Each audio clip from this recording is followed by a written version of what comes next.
বৰ্ণালী ভৰালীৰ কবিতা তাত আৰু এখন সাগৰ আছিল। তাই হাতখন মেলি দিছিল।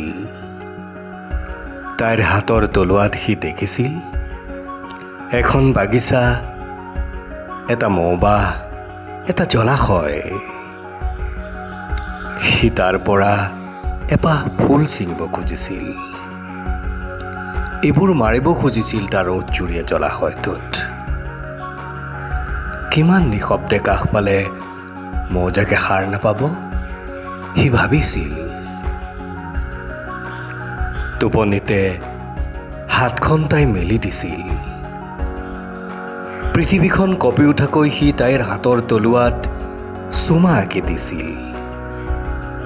তাই সাৰ পোৱা নাছিল, মৌমাখিবোৰেও।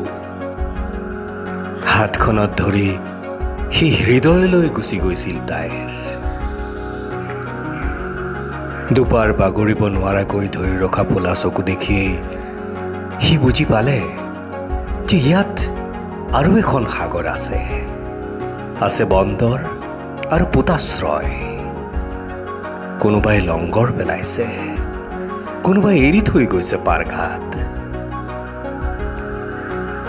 তাৰ চকু পানেৰে তাইৰ হাতখন তিতি গৈছিল।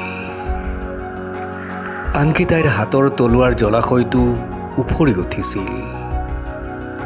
ফুলবোৰে ৰং হেৰুৱাইছিল। মৌমাখিৰ খালী বিচনাখনো সেমেকি আছিল। হাতৰ ৰেখাবোৰ মাৰ যোৱাকৈ ভাগ্যই তাইৰ হাতৰ তলুৱাত কি এনে ৰং বিৰঙৰ টেটু আঁকিছিল।